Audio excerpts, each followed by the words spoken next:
So here's the story I want to tell you about that I seldom share. And the truth is, the reason why I've never shared it, or almost never shared it, is because I didn't understand it, because it actually went against, or was not against so much, but it didn't fit with how I believed about certain things. And but yet it was miraculous, and so I wanted to tell it, and I have told it, but I didn't understand something. There are two miracles that happened in a space of a couple of months, and they're dramatic. And in both cases, I didn't feel like I had faith. And they were for healings, by the way. And the first was this. A man came to me. I had a client. I was visiting up in Ohio. And they knew I was a believer, and they had a few hundred employees. And I traveled with one of the salesmen, as I did all the time. I travel with the salespeople and help them and grow, stuff like that, when I was doing my consulting. And the man, the guy, the sales manager, comes into the office that I was using when I was there. And he said, "Hey, Michael," I'm going to make up a name. I don't remember his name right now, so we'll say it was Jeff. Jeff just called his sister was hit by a truck. She was crossing a crosswalk and she got hit by a truck badly. I'm not sure, she might have got run over, but it was so severe. And he said, she's not expected to live. They don't have any hope for her. And but I know you're a Christian. Would you pray for her? And I said, yeah, I'll pray. And then the next day he comes to me. He said, Michael, she made it through the night, but they say she's only got a few hours left. Would you pray for her again? I said, okay. And the thing is, when he asked me the first time, I did what a lot of you probably do. I hear it all the time on TV. Oh, we're praying for you. Sometimes we are, but many times we're not. And in that particular case, I didn't pray.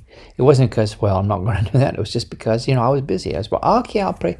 I'll do that later, I didn't say all that, but that's kind of what's happening. And I didn't. And so the next day, when it came down to that, and she only had a few hours left, and he asked me to pray for her again, and I said I would. Pray. He left, and I closed the door in my office. I didn't have faith to raise this woman up. She was hours, maybe minutes from dying. But here's what I did believe. See, I'd gone out a couple of days earlier with her brother, who, in his own words, I believe he said he was an atheist.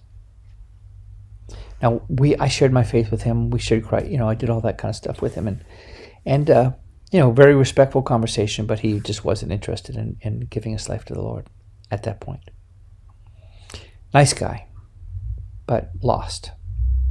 And so when I realized that his sister was on the verge of death, and knowing how they had been raised a little bit, I was pretty sure his sister was also most likely unsaved, and therefore potentially a mere few hours from going to hell and spending her eternity in hell. We don't like to talk about that. It seems like it's gone out of fashion. Not that it's ever really fashionable, but it's important to know that it's real. And I thought, how did I didn't pray for her because I didn't care. I mean, that's the brutal truth, right? If it was my sister, my blood sister, and she'd been hit by a truck, saved or not saved, whatever it was, I'd been on my knees praying for her. But this woman I didn't know her name, or probably told me her name by then, but I don't remember it if it did tell me. And so I got down on my knees. And instead of having faith in my faith, or having faith in a miracle, which I didn't, I had one thing left. And I threw myself and this woman on the mercy of God. And I pleaded and I begged for his mercy. I did it because I thought if it was my sister, how would I pray if she was potentially minutes or maybe a few hours from going to hell? And I slobbered and I snotted and I prayed. I wept and I begged God. Unashamedly. Because I didn't have the faith for the miracle. But I had hope in his mercy. It reminds me now in hindsight of the woman, the Syrophoenician woman who came to Jesus. Her daughter was severely tormented, I believe, and she asked, Jesus for help, and he said, hey. He didn't answer at first, and she bugged him, or sort of like she persisted is a better way of saying it. And he said, hey, this isn't for the dogs. We don't give to the dogs, or however he put it. I'm trying to remember the phrase, but you know what I'm talking about. And she said, but yeah, Lord, even the dogs are. I think he said healing's for the bread for the children. I have to look it up, but you know what I'm talking about. And I just read it this morning, trying to quote it. But she said, but even the dogs get the scraps from the table. And he marveled at her faith because she was asking for mercy. She came to him and asked for mercy. Bartimaeus came and asked for mercy. The two blind men came and asked for mercy. Many times people came to Jesus, asked for mercy. Now, why would they do that? They did it because they did not have faith that they could cure it, the need. They didn't have the faith to get rid of the demon or to heal their eyes or whatever it was. But they did have faith in his mercy. And so, after I got off the floor and praying for that woman, I wiped my tears and fixed my suit and tie a little bit, went back to work. It was afternoon by that time. The next morning when I came in, was she dead or alive? I didn't know. But they told me, Michael, something amazing happened. This woman who was within hours of dying, and was comatose, by the way, I should point that out, hadn't been conscious since she'd been hit by the truck, was awake, was alert, was cracking jokes, and wanted to go home.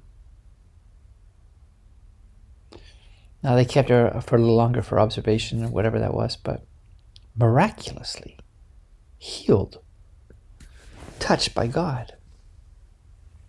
You think you'd remember that. But a couple of months later,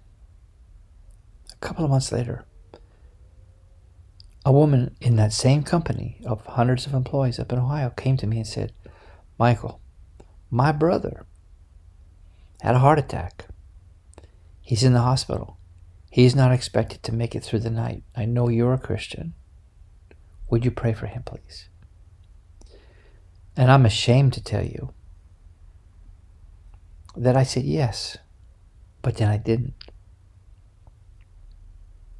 Been a couple of months. I know the story's back to back, a few seconds apart, but the time frame was a few months in between, and so I didn't mean to be like that, but I just, was in a work sitting, and okay, I'll, when I pray, I'll do that kind of thing, I guess. And the next morning, there was some crazy thing. My alarm, it just went off like an hour or so earlier than I had thought it was sent. I didn't realize it, and I got up and showered and shaved and everything. And it was still dark, and I went to meet somebody at a particular location, and it wasn't until I got there that I realized I'm an hour ahead of schedule. And I looked at my watch, and I thought, how did that happen? And so then I was just standing in the parking lot thinking about things, and I thought about that man and about the woman who asked me to pray for her brother. She herself, as far as I know, was not a believer, and likely her brother wasn't either. And I did the same thing. I said, oh Lord, your mercy. This man, as far as we know, is not a believer. If he dies now, he will go to hell. Will you have mercy on him? And I have to tell you something. This isn't, when you're asking for mercy, you're not saying, at least the way I see it in the Bible, hey, God, do me a favor, will you show some mercy on this guy? Yeah, he needs some mercy. And while you're at it, maybe some mercy for, his next door neighbor or something like that. Okay, thanks. You're good. God, I love you. Appreciate you. Appreciate you. It's not like that at all. The fear of the Lord goes hand in hand with this.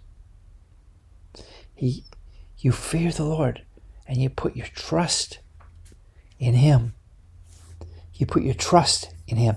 David said, and I'll pull it up here real quick. He said in Psalm 13, I have trusted in your mercy, and my heart will rejoice in your salvation. And what I want to tell you is there is something about the mercy of God. And if you will throw yourself in the mercy of God, completely just stripped bare of any pretense or any idea that somehow your great faith has got to do this and that. It's good to have great faith. It's impossible to please Him without faith, but maybe it's time for you to have faith in His mercy, in His love, in His compassion, and put your trust in that, not so much in your own faith muscles, which are important.